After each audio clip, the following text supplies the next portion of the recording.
It's Bigfoot Collectors Club with Bryce and Michael.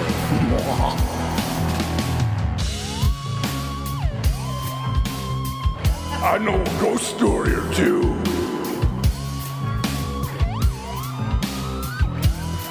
Let's do this. Running and gunning today. Whoa. That's very violent, Bryce.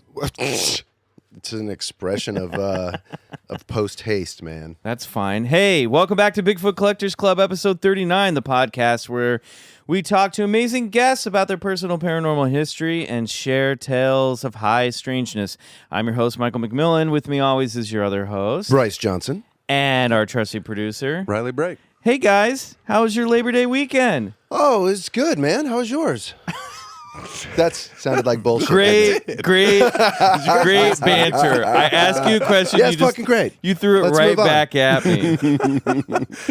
I'm just glad the summer's over and my kids are back in school full time. Yeah, you were single dadding it for a little bit. Oh there, my weren't gosh, yeah, it was like daddy daycare towards the end of the summer, but it gets to be a lot. It gets to be a lot. Those kids really made you prioritize your family over this podcast. And It's amazing. I'm upset about that. What mothers do. I just want to say that. There's even at running at 120%, I still can't accomplish to the quality level that my wife does. It's like I believe it. It's amazing. It's amazing what they do. I So think we've all learned that shout your out to wife, the moms out there. I think we've all learned that your wife is like a million times better than you are. Yeah, I would agree with that wholeheartedly. Yeah.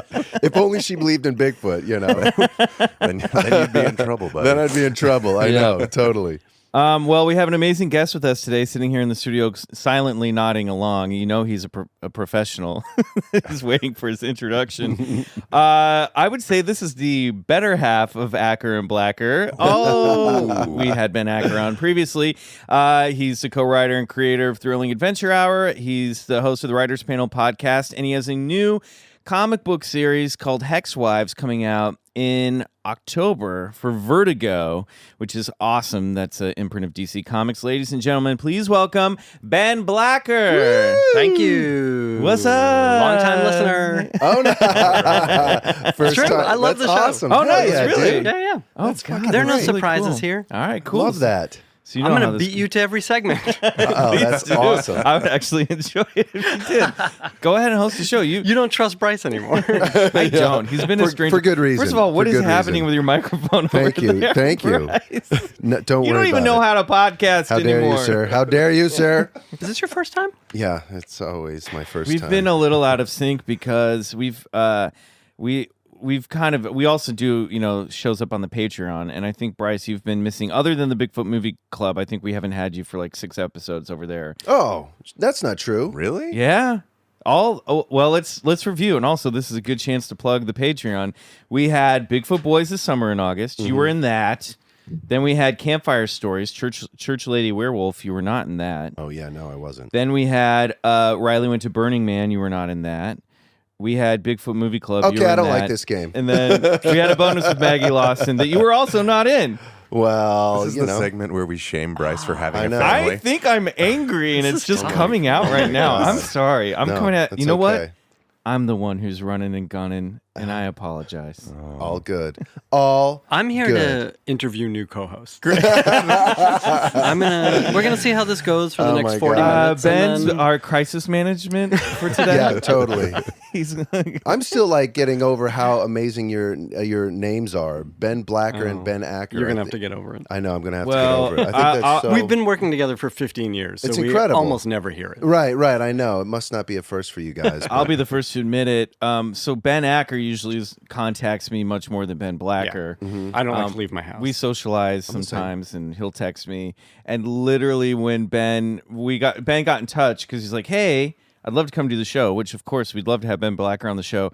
I thought It's a get. I'm a get. You're a huge get. Hell yeah. And but my nonchalant, I'm reading the email as I'm walking the dog. I just glaze over Blacker and I think it's Ben Acker. And I'm like, boy, he really wants to be back on the show real fast. And He did love doing the show. He said you guys treated him real well. he was I good. loved the episode. I it's thought a it was great episode. It was a good that was episode. Socorro Saucer, Socorro Saucer, one of my yeah. favorite stories. Anyway, it took about 2 emails until Ben was like, dude, this isn't Acker. And I was like, fuck, I'm Man, so sorry. nice. It's nice. Unbelievable. Does that happen a lot? Yeah, all the time. You're name twins. We are. You guys knew what you're getting into when you signed up to be a partnership. Well, also, nobody reads emails. Let's true. be honest. Like, No. we don't have time. We're reading them on our phone. Yeah, I was going through it very quickly. I'm like big on like now I use a lot of bold and underline in my emails. I'm It's like, a good idea. They won't read the body. Let me just Yeah. bold a few of the highlights. Yeah, you did a great job with the email to Bobcat Goldthwait for the show. I just want to mention Oh, that. thank Great you very job. much. Very you know, good. That correspondence. Bold stuff really worked. It's All right, before we get into our guest's personal paranormal history, I Yeah. hear that we have some Riley. BCC news. Well, That was great. sorry, I got excited there. I really did. So, my father-in-law Ian sent me this, which I thought was great, because he lives in Vancouver. Are you having a hard time with that? Yeah, the mic is, You're like Bryce. Bryce is halfway I'm like- slouched halfway down. Well, and I'm the slinking couch. down to like get to It it. looks like you're in a crib and you're sucking on a bottle. Oh, but I also want to be able to see my my laptop there. Okay.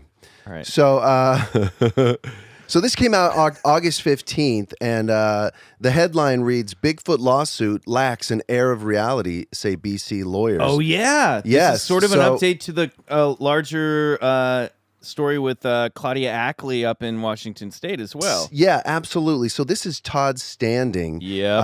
And he is the filmmaker of Discovering Bigfoot. I'm not sure if you're familiar with Todd Standing, but he's had some kind of notorious rapport throughout the Bigfoot community. He's gotten what show some you believe one to of be his Oh, no. Bigfoot amazing photos. Bigfoot videos and stuff. But then on the other hand, some of them are like, completely laughable. You remember- some might argue. You remember how, like, in the original Return of the Jedi, the Ewoks didn't blink? They just looked like, they were Yeah. cool costumes, but they just had sort of doll faces, teddy bear faces. There's a couple photos from this guy that look a little like that. So that headline came off the one the day before. Tracker takes BC government to court to prove Bigfoot exists. A BC man is taking the provincial government to court for allegedly damaging his credibility and not acknowledging that the Sasquatch, also known as Bigfoot, may exist. Tracker and documentarian Todd Standing will make his case that the species is real Tuesday when he appears in a new Westminster courtroom. He says he has evidence way beyond a reasonable doubt that the species exists. If this was a murder trial, I would just annihilate it, he told CTV's Your Morning on Tuesday.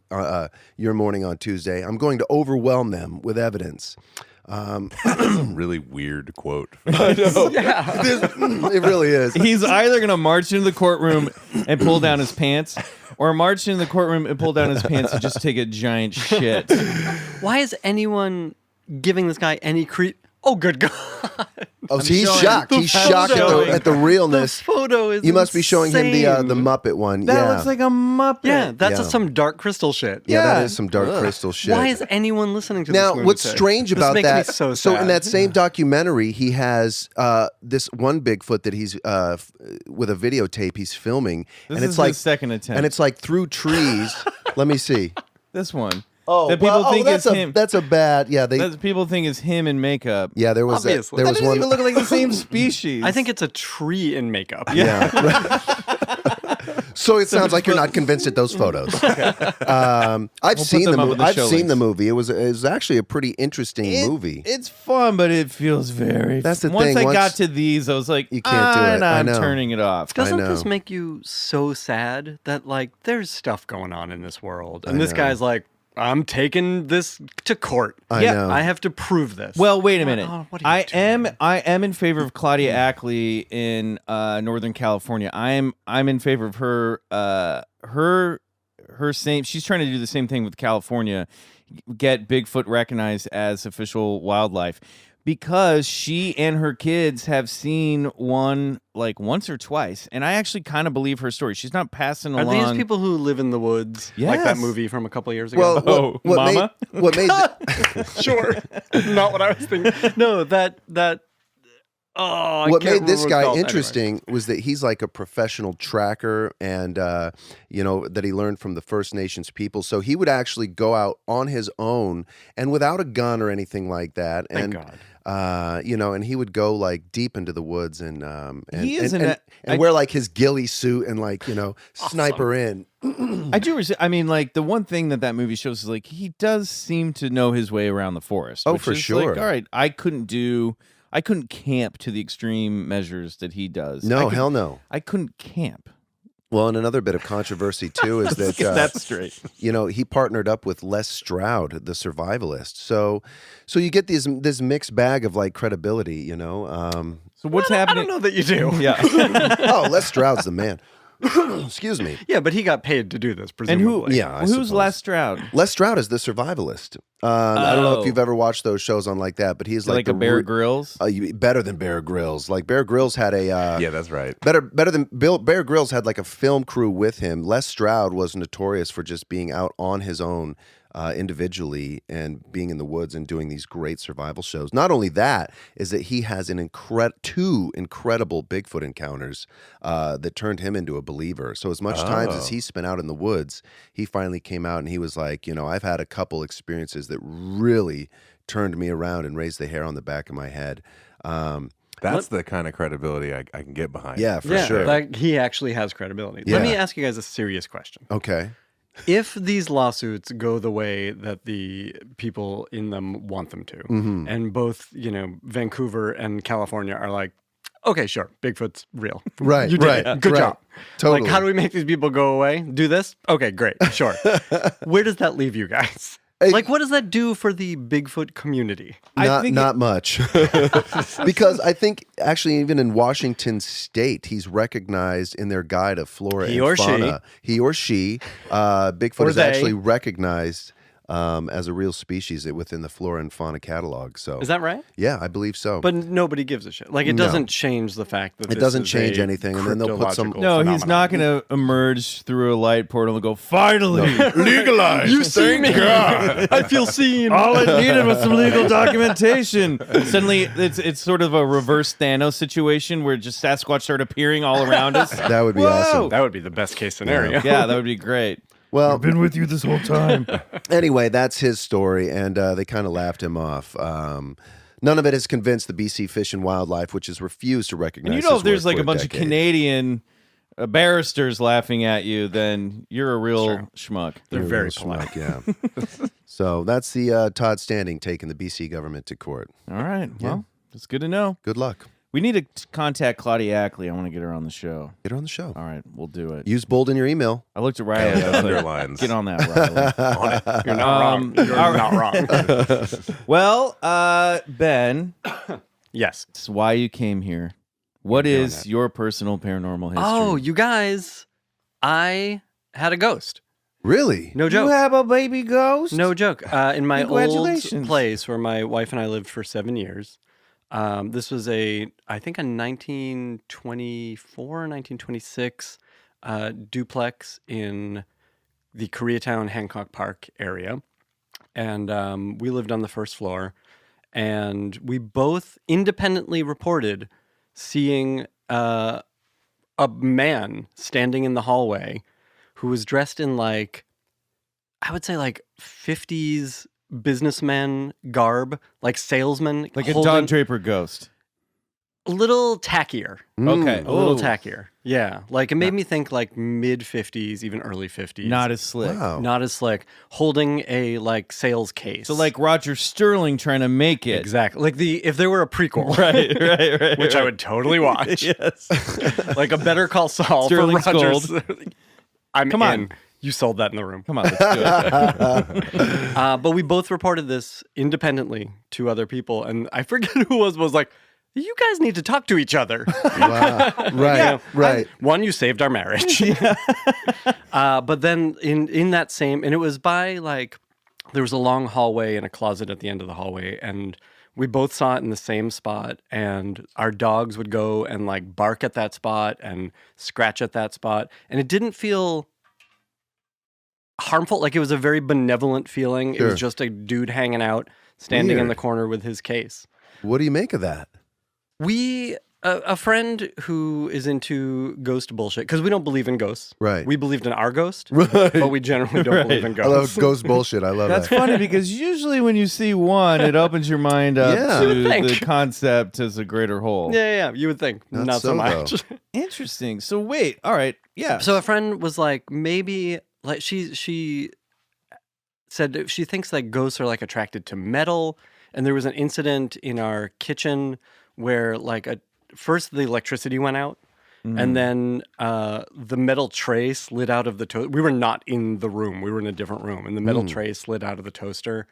And that made her think like maybe metal was attracting them or was involved or Sure. something. But it was just this one ghost. Maybe he was selling magnets in his briefcase. A magnet remember salesman of, ghost. magnet of strong, sales in the heavy 50s. 50 This was 1950s magnet salesman. Magnets were new to Yeah. America.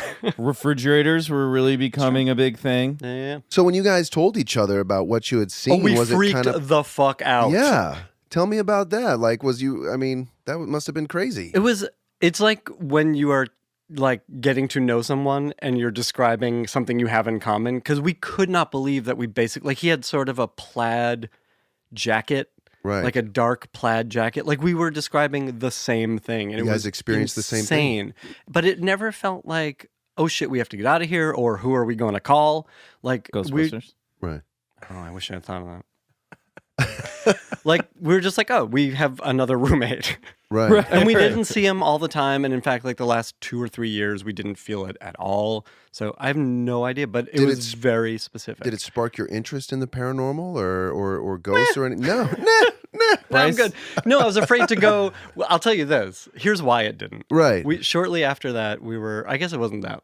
It was a little while after that. We were watching The Conjuring on television. Oh, yeah. And my wife cannot watch scary stuff. Mine's She's the same not way. into that. No way. So we had to watch it during the daytime. So it was like a Saturday morning. We were watching The Conjuring. That's awesome. And if you recall, in The Conjuring, the way the ghost was communicating with the people was through knocks. And so we were watching these scenes of like these scary knocks. And then on our front door, 3 huge knocks. We jumped, like ran around the house like crazy people. And then opened the door and it was the UPS guy. He was just like, he must go to, like, so nonchalant, like, sign, please. Like, he must hear people screaming on the other side of doors all the time. Right. We're like, we don't want to investigate our own ghost for fear of what it might open up. Maybe the Totally. people in The Conjuring just had a UPS guy living in their walls. Yeah, it could. I mean, it's possible. If you read early drafts, you'll see. Yeah. That's a crazy story. I mean, Wait, I have more questions. Okay. I don't have more did answers. Did the metal coming out of the toaster oven, were you guys sitting in the room and you heard it happen? Yeah. Or did you come home and find it? No, we were in the bedroom and we heard the clatter. And was that before or after you saw young Roger Sterling? I think it was like pretty far after. Far after. Yeah, So you it guys, was- and you guys had already revealed to one another you had Yes. had this. Now, why didn't you tell your wife after the first time? Why? Because it felt like, oh, this is like crazy thing that I imagined. And Right. I forget how it came up with someone else. I'm sure it was just telling ghost stories. But Right. like I was telling my friend that, and she was like, Julie told me about a ghost also. Oh my God. Yeah. that's a strange story, It was man. very strange. Yeah, you guys was very definitely strange. obviously saw other some sort of. secrets are you keeping from Julie? I That's won't what know wanna until we start to tell another friend.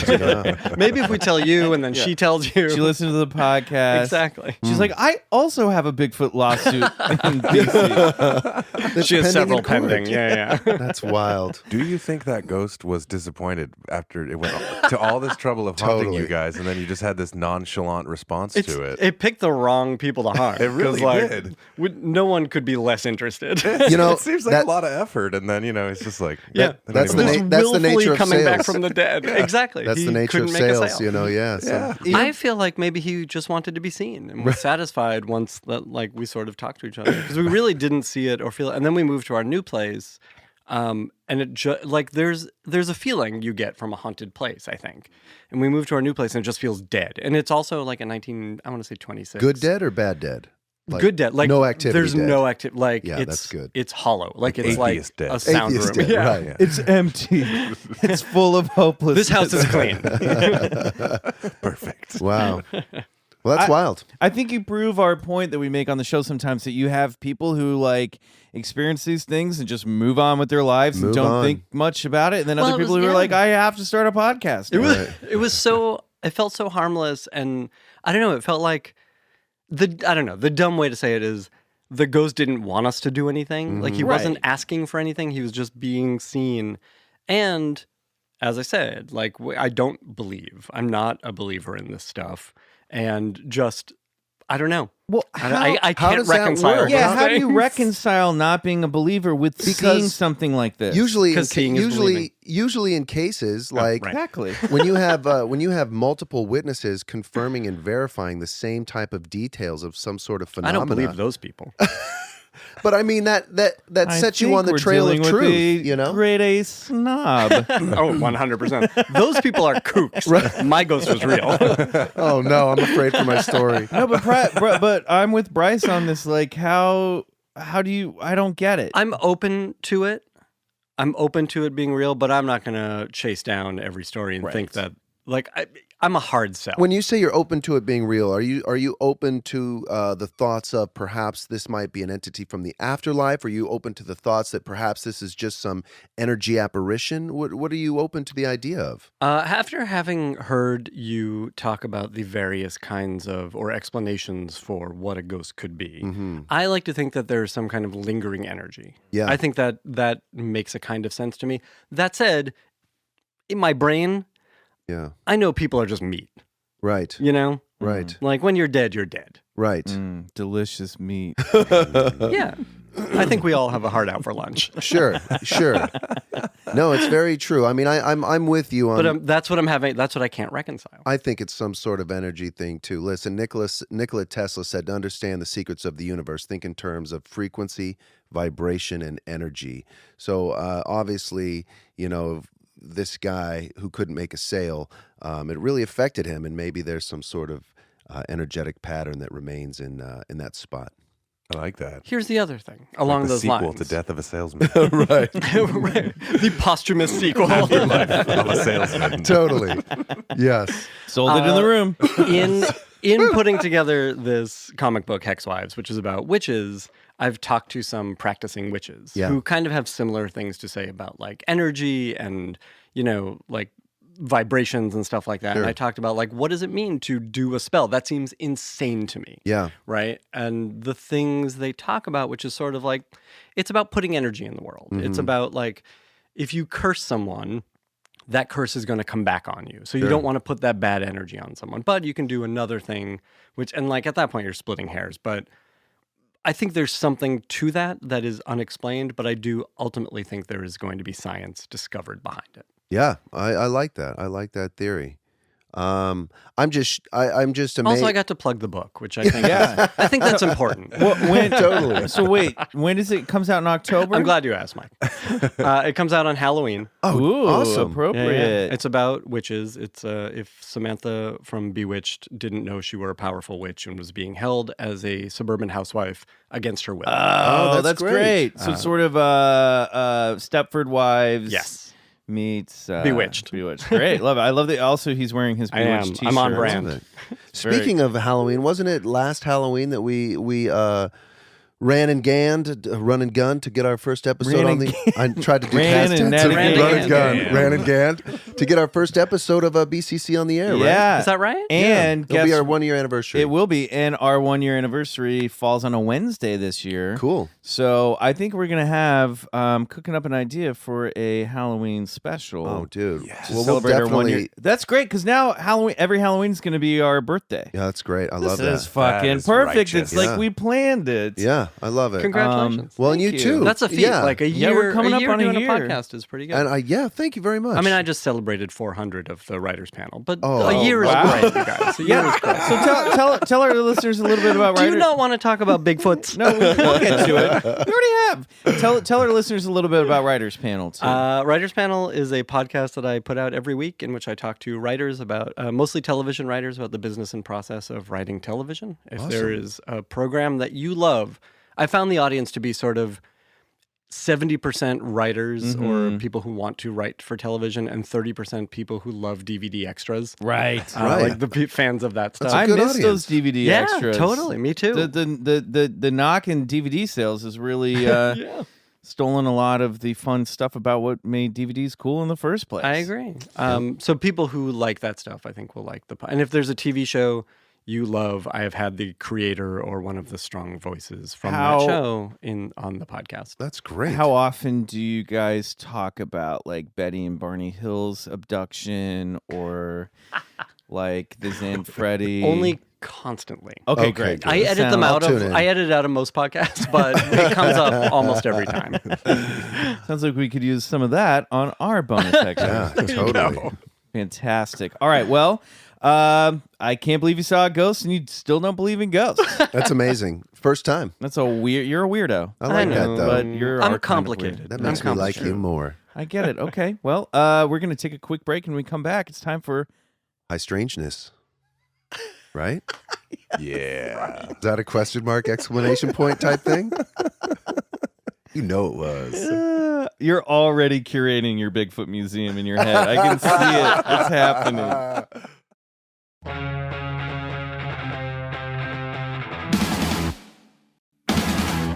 All right. Welcome to High Strangeness. It is my turn this week, and I'm excited to bring you what I think is one of the most fascinating cases within the last decade, perhaps more. As Ben took a bite of his Long John like, if you look up nonplussed eating a like, donut, that's prove it. Chomp. This is how that goes. Oh no, I'm screwed from the start. Listen, you brought some delightful donuts I didn't want to eat on the microphone. Oh, my well, God. Ben, you do your intro. I got Ben, what I- his look to that ghost must have been Could like. I could see through you, but but there are donuts. So Well, give a Ben, shit. we have a surprise for you. The ghost is here today. Come on, sit down. Time to confront your beliefs. amazing. Anyway, this is called the Ariel School Phenomena. Have you heard? School Phenomenon? No, not Areola. Ariel School Phenomena. This is a school in Rua, Zimbabwe, South Africa. Now, correct me if I'm wrong. Okay. When we did the John E. Mack episode with, Yes. I believe it was guest Maria Thayer. Shout out Maria Thayer. Yep. You mentioned this incident at the school. That's correct? right. Okay, That's cool. right. And I'm just- John Mack, he plays an integral part of this story. Ben, for those who don't know, Johnny Mack is a Harvard psychiatrist and a Pulitzer Prize-winning author who wrote a book on the abduction phenomena. And later in his career, he became sort of like it fell into his lap, but he became really interested in interviewing and working with patients. thank you, people who have tales of abduction. Oh, like that guy on the X-Files. Yes, and he came to some pretty Put staggering. it in a language I can Yes, understand. absolutely. Well, he came to some. You can pretty much follow up anything that we're going to say with, oh, like that guy on the X-Files. Yeah, he was a skeptic that kind of came into some staggering conclusions that though he can't prove the physical existence of aliens, something is absolutely taking place and happening. Anyway, so let's jump in on September 16th. It was 2000. September 16th, September? Yeah, 1994. At approximately 10:15, over 60 plus children witnessed a strange silver glowing craft kind of landing just outside their field, and a couple of beings exiting the craft.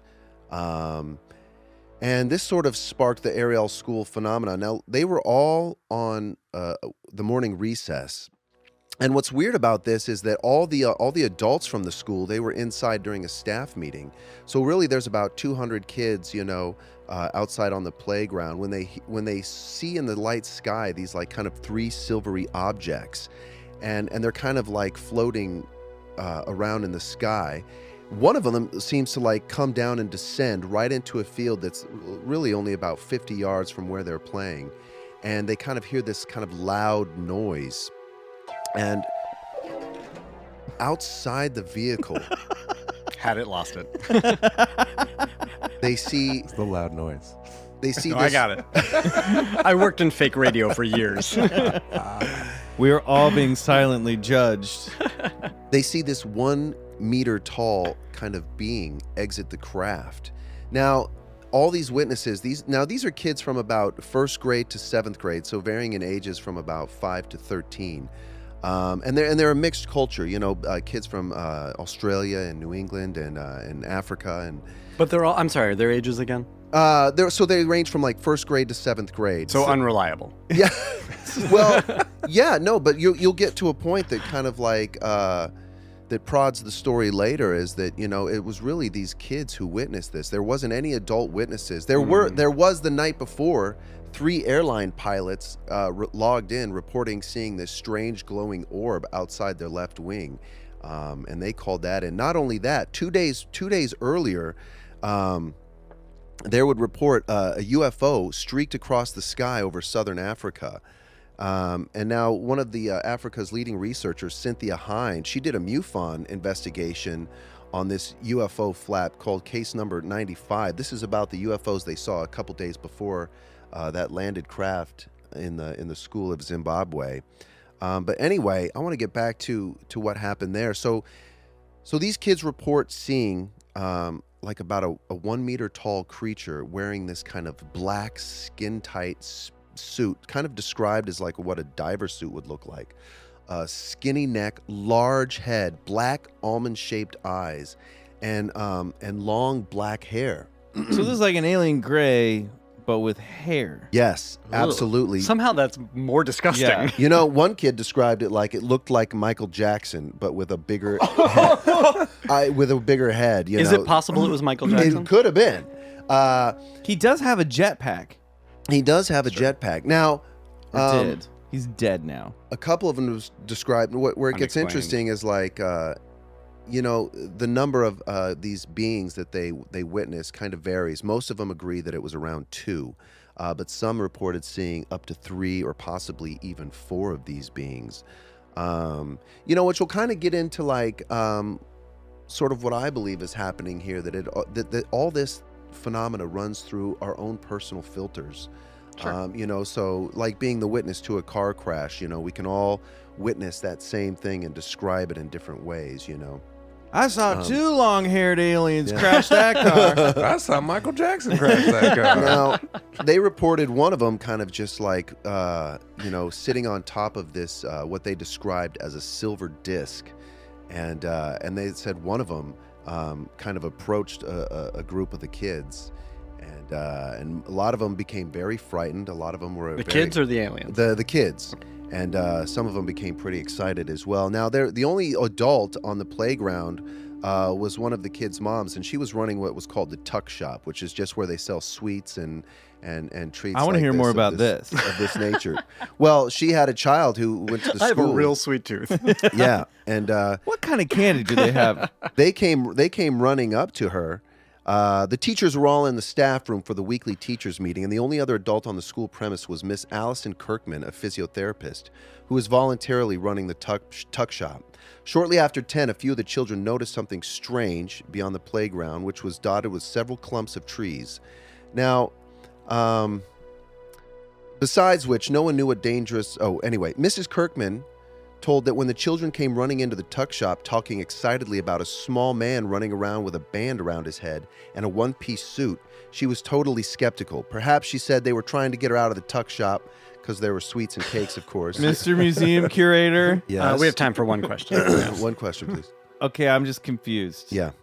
Okay, so kids are playing on the playground. Yeah. 3 objects appear in the sky. Mm-hmm. One descends. Yeah. 1 or 2 long-haired aliens get out. Right. Mom is working apparently there's a candy store on the Yes, playground. that does not face the purview of this field. Okay. Right. Seems weird that the one parent that is supposed to be there watching the kids and selling them candy is looking away from them. well, Derelict in her duties. Right. Well, so no, she's just running the shop, and the people in charge of the kids was the 7th grade class. They were, so they kind of There's a babies bunch are- of 7th babies- graders. the 7th Having graders. babies. No, they were prefects. So Babies they really, watching like, babies watching aliens. It was part of the assignment. Is like the 7th graders would look out over the the kids. Got Listen, it. They're you know, learning responsibility. Okay, got it. Listen, it is a strange part of this story that all the adult teachers were in a staff meeting, and that this strange event took place when all these kids were I out don't on like their how morning this recess. school's being run. Yeah. I Anyway. have questions. Also, Yeah,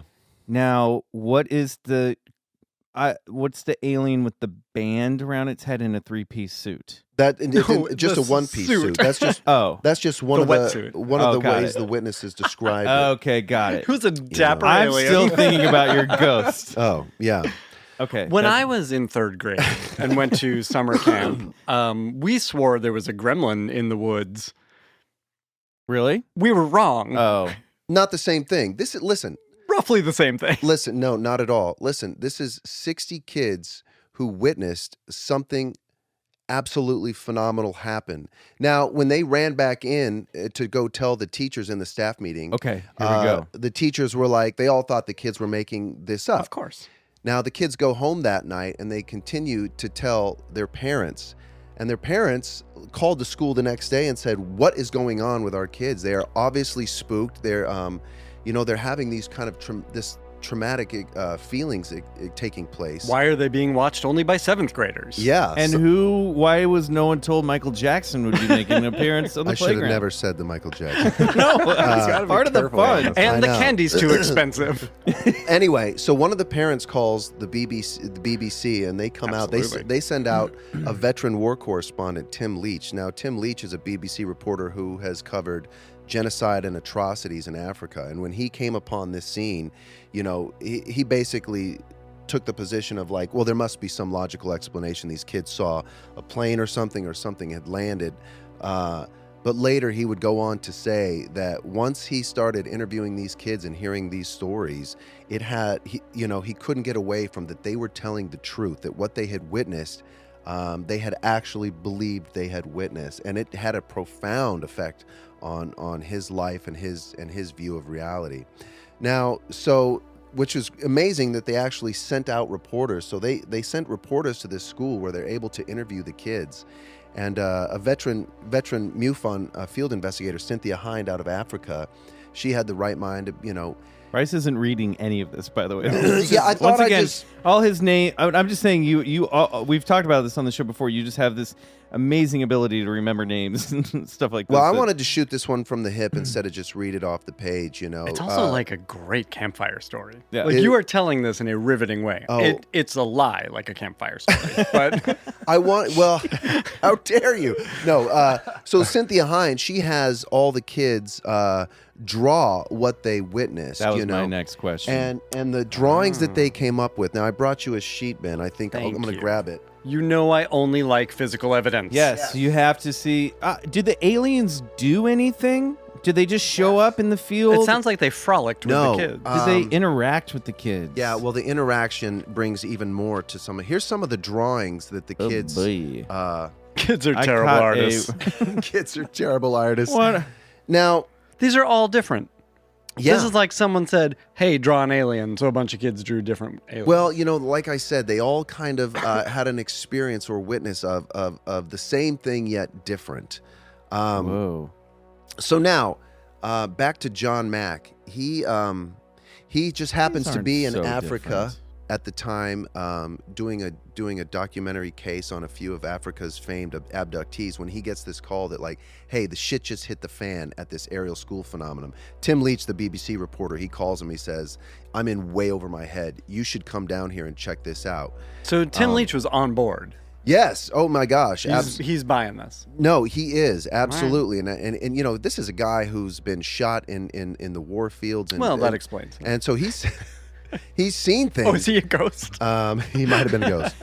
Now, so John Shot and Mack killed. shows up and he starts interviewing these kids, and what they tell him, and this is all on video. He hired a small film crew to film along with him, and so you actually get to see these kids being interviewed. And Is that a link we can throw up in the show notes? yeah, absolutely. Well, there's a documentarian named Randall Nickerson who's working on the seminal documentary of this case. He's been working on it for about 10 plus years. It's supposed to be finished actually towards the end of this summer, but so I think he's still trying to put the finishing touches on it. It was obviously a project that really had a profound effect and got a little bit out of his hands. It's such a vast thing. Anyway, he's interviewing the witnesses. He was able to track down about 40 or 50 of the witnesses today. When did this take place? Remind me. This took place in 1994. Oh, okay.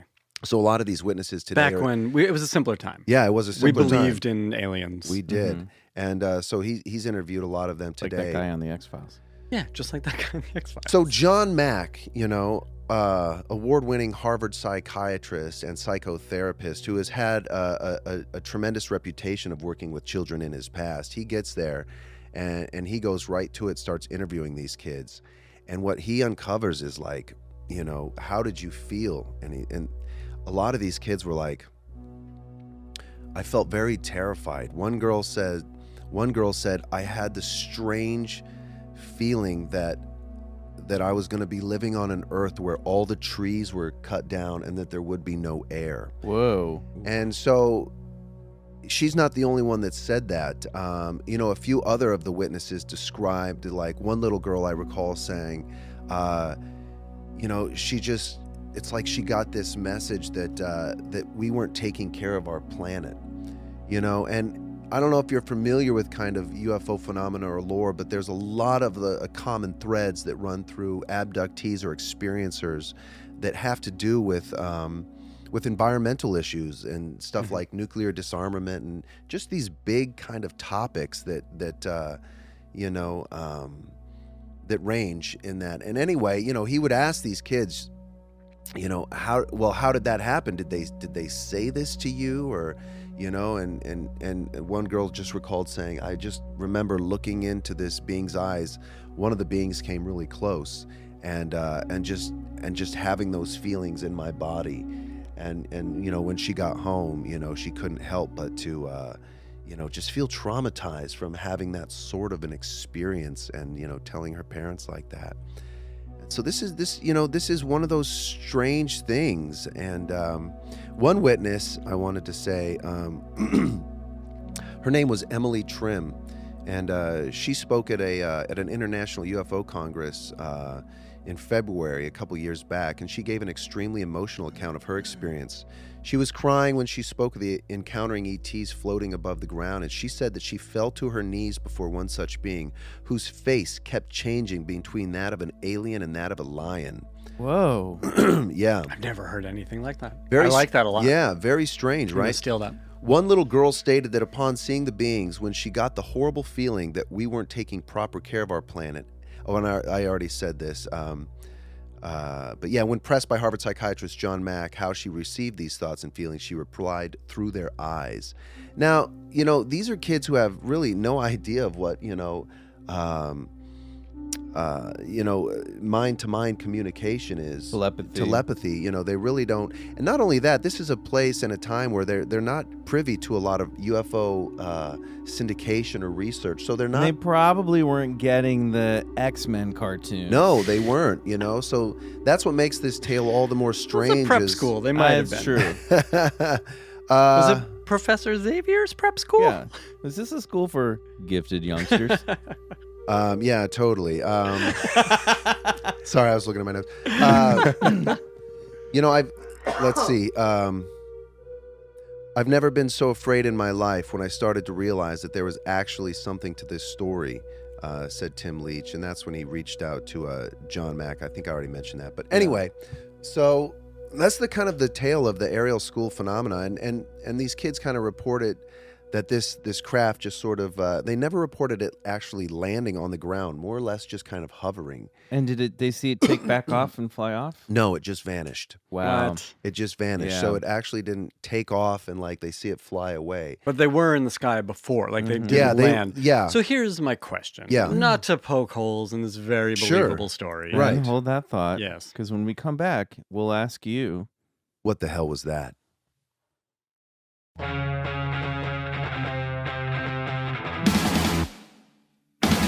And we're back asking Ben Blacker, what the hell was that? Is this school isolated in any way? Pretty much. I mean, it is kind of, they're in their own little thing. And, I'm not too familiar with the area, but but it's a pretty large prep school. It's not like a suburban area. I mean, Okay. it's out in the fields and. Because that's my biggest question is like, why did nobody in the surrounding area see these crafts coming from the sky? Well, the night before, Right. Sure. doing investigative findings, that director Randall Nickerson was able to. 3 pilots came. This is the guy from MUFON. No. This is the guy who did the documentary Ariel Phenomenon. The pilot saw something outside. Yeah, and they actually came forward to him saying, because there was kind of a media frenzy that took place after this, and they came out and said, we had witnessed off the left side of our wing this like glowing orb is what they described it as, and they all witnessed it, and then it just kind of like took off. And now this was only one night before. 2 nights prior, there was a slurry of people reporting this kind of like fireball shaped craft followed by other craft flying through the sky. And there were astronomers and scientists who also reported this too. So much so that they reported it into MUFON, which Cynthia Hurd made an investigative report of it called Case Number 95. So did anyone ever provide explanation for those things? No. Even false explanation? Some people did come out just to parlay part of that skeptic side of the story. Some people said that it was, a 2-stage rocket reentry from of Russian descent. But how many times have we heard that old thing? I mean, Jesus. The old Russian The old Russian second stage. This story reminds me of a couple other playground stories I've heard, which is really strange. The Voronezh UFO landing, which was in Russia in 1989. We covered that on Michael Morisi's episode that you were not there for. But then again, 40 to 50. No, I'm just because It's true. it's true. You weren't there, but I'm saying You're not here a lot. you weren't. No. Oh, sorry, I was filming. Yeah.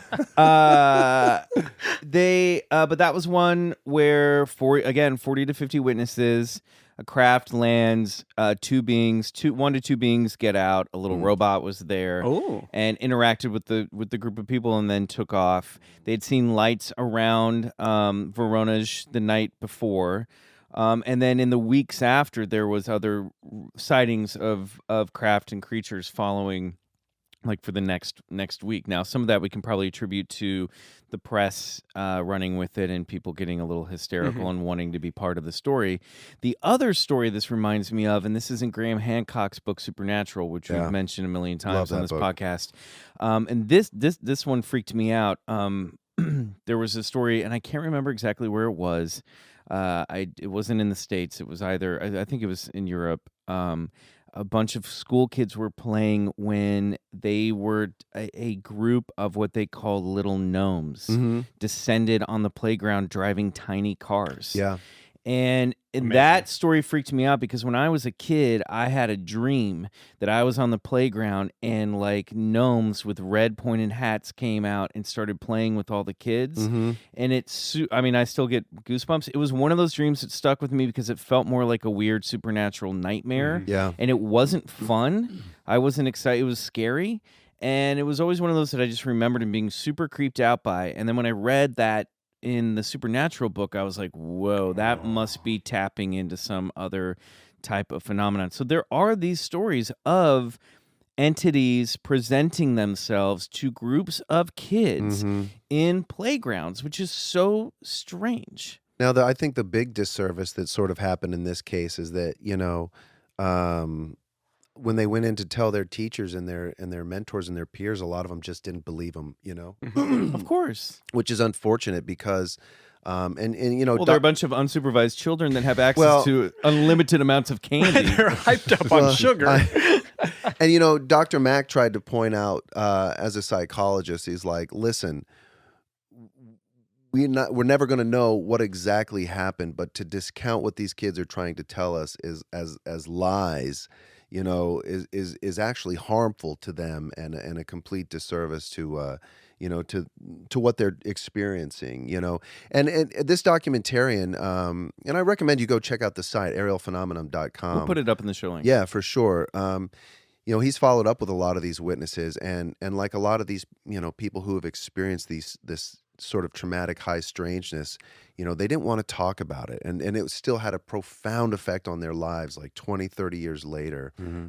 So much so that they've all gone off unlike you, who was not affected, but they've gone off on trying to figure out what something like this might mean. Yeah, or they've got to all be in their late 20s, early to mid 30s. Yeah, now. that's right. You just pitched a great NBC show.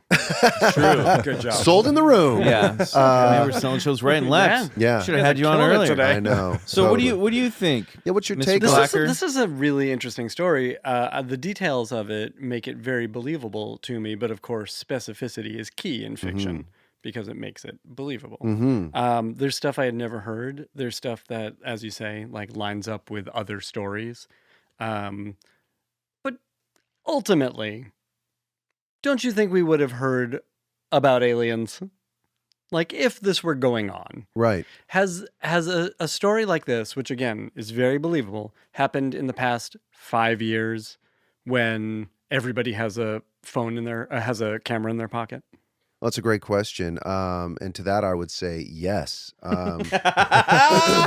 There is stuff happening yearly, so much so that hundreds of reports flood into the Mutual UFO Network every year. And the best ones that I like to pick through or that always capture my attention are like something of what happened to you, where you have multiple witnesses describing pretty much somewhat the same thing. That's kind of a triangulation of evidence. And yes, there are people who capture photographic, video, not only as well as eyewitness testimony that put a real kind of damper on the skeptic's plug of hey, this is nothing more than mass hysteria or mass hallucination. Well, there's just so much disinformation out there too, and so much hoaxery, and it's tough. But I Ben, I think you bring up a good point too, that it has felt like it's been a minute since there's been a mass sighting of a craft landing and beings coming out. Voronezh, 1989. This was 1994. Yeah. Phoenix Lights, which didn't involve any. There's video, but didn't involve any entities. That was 1997.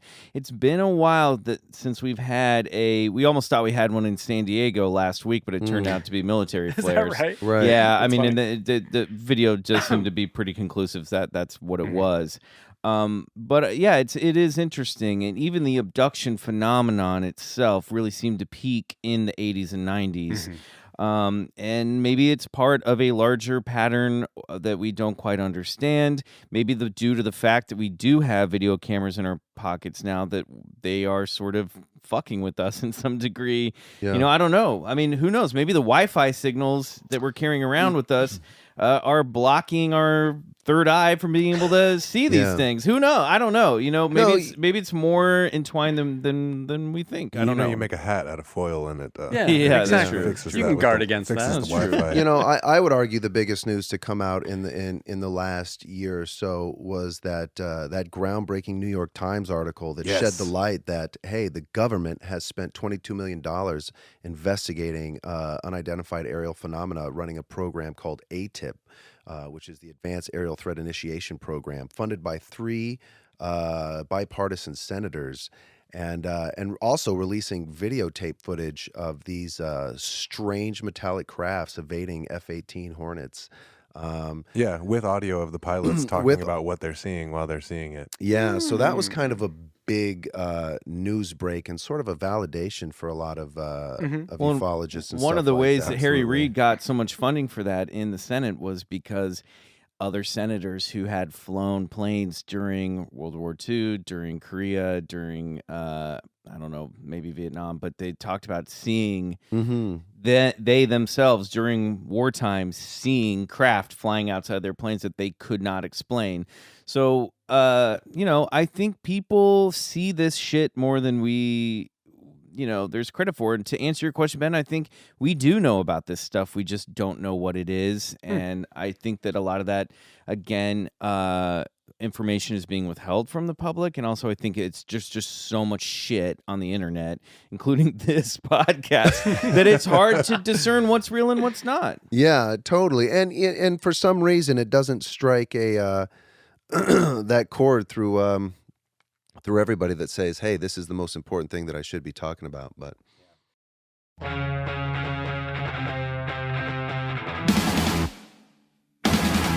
And Hey, we're- go for it. Oh, I was do it. Do it. You And got we're it. back.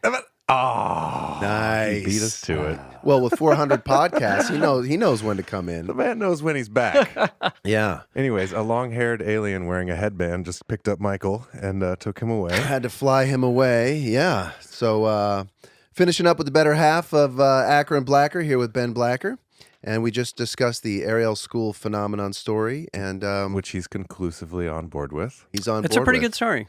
Yeah. I like it. I like it. It makes for a good story anyway. I think so too. I mean, if anything, that's I think what we're going for. Is it? If believe it or don't, that's up to you. But we just want to tell some good stories. And you have been for almost a year. I know. How exciting. Okay, cool. Well, let's wrap up. And I think you want to tell us again about what's coming out? Let me do that. Let's do that. This book from Vertigo, DC Vertigo, called Hex Wives. It's about Wives. witches and the insidious ways that men control women.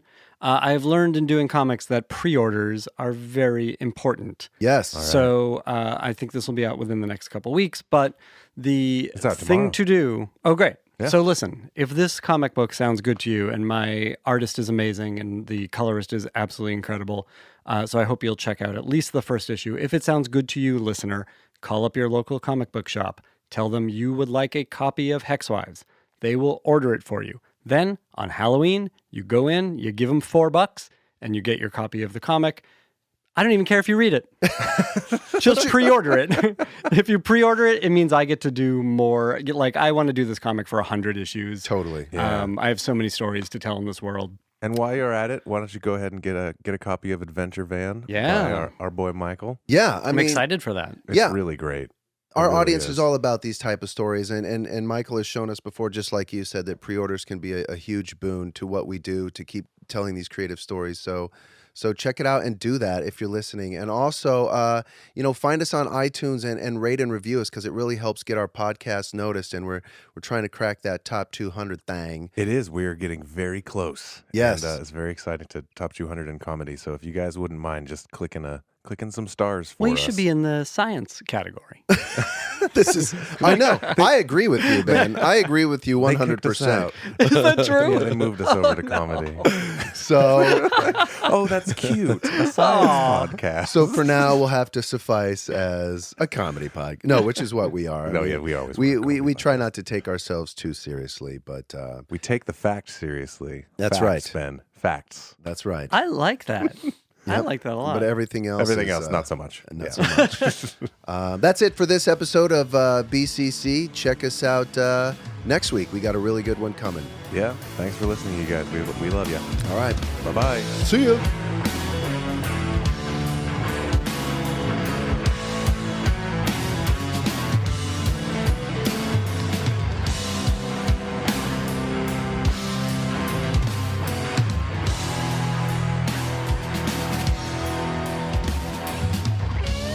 Bigfoot Collectors Club is produced by Riley Bray.